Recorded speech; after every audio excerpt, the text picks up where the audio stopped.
Hello and welcome to Full of Food. There's nothing better than comfort food on a cold winter's day, and spaghetti bolognese has to be a staple in houses all across the country. This slow cooked version is really easy to do, perfect for when you just need something delicious with as little effort as possible. A full list of ingredients are in the description. Okay, so let's get on to those ingredients. I've got some minced beef here, I've got one large onion, and then I've got some nice mushrooms. You can leave those out if you don't like mushrooms in yours. I've got some nice chopped tomatoes, 2 cans there, and then garlic, thyme, Italian seasoning and some rosemary. I've got one of those nice beef stock pots, some tomato puree, good old salt and pepper, and some Worcester sauce that adds a nice little tang to our spaghetti bolognese. And then I serve mine with linguine. You could use spaghetti, Parmesan to grate over the top, and some lovely fresh basil just to serve at the end. So let's get on to the method. Now, like I said, this is so easy. We're just chopping a few things and practically throwing it in the slow cooker. So I just wanted to show you this, my little gift myself for Christmas. This is my new Ninja knife block. So I've got my knives, I've got some lovely scissors, and it's got a sharpener on it, so when they get blunt you just sharpen them on the side.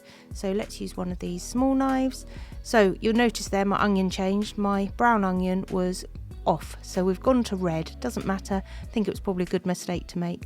We're going to dice those as finely as you possibly can, so I'm just discarding some to the side there. I'll put those in a salad, but I want them really fine so they basically melt into the sauce. Chop up my mushrooms. I like to keep mine quite chunky. You can do what you like. If you want them to disappear a little bit, cut them smaller. And then we're going to use our Ninja here. This is a brilliant slow cooker. It also has a saute function on it. You can also take it out and pop it in the oven, so it's really, really good for what we need. So we're just going to put the beef into there. And what we want to do is, if you've got time, brown your beef off with the onions. If you haven't, just put it all in. So I'm going to use, like I said, the saute function on this Ninja, and it just enables me to brown that beef up with those onions and get it a little bit of colour on there and a little bit more flavour. But if you haven't got time, just break your mince up and leave it in the bottom like that. You could just add your sauce ingredients now at this point if you don't have the saute function, or you can't be bothered to get a pan out the cupboard and do it. So we're just going to brown that up there, just literally colouring the edges. Then we're going for 3 tablespoons of tomato puree, about a tablespoon of Worcester sauce, and then we're adding our herbs. So I'm using garlic granules. You could use fresh garlic as well. I just find this adds a little bit of a nicer flavour. I've got some rosemary here. I like to add a little bit extra of that because I really love that rosemary flavour. Some Italian seasoning and some thyme. You can use oregano here if you've got it as well instead of the Italian seasoning. Good old salt and pepper. Get that in there, give it seasoning, give that a little mix around. So just get that tomato coating that mince. And then one of these beef stock pots. These are brilliant, these stock pots, aren't they? Just add that lovely rich flavour. And then we're using some chopped tomatoes. Buy the nice ones if you can. It just makes a little bit of difference. The other ones are a little bit watery, I find. So I just buy these Napolina ones.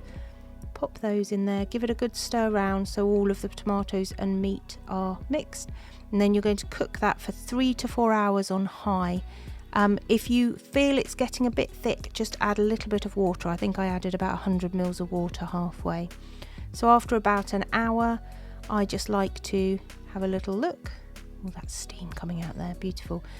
Give it a stir, and then I pop my mushrooms in. I just leave it about an hour before I put mushrooms in because I don't want them to get too soggy. But if you don't have time and you've perhaps gone to work or something, you can just pop them in there, it doesn't matter. And you could cook this on low for longer whilst you're at work as well.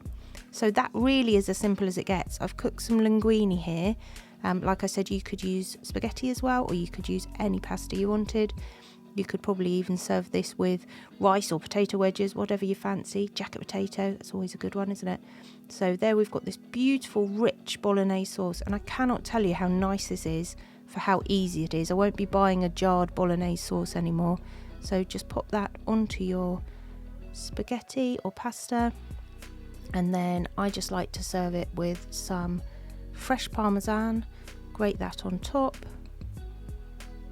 And then a little bit of black pepper, always makes it look nice and adds a bit of flavour, and then just trim a few of those basil leaves over the top, and there you have it, the simplest spaghetti bolognese. Get this recipe, give it a go, and I guarantee you'll be using it every time you make spag bol. It is really, really beautiful. Everyone loved it. It's really tasty, it's really rich, and you just don't need to buy those bolognese sauces from the supermarket anymore.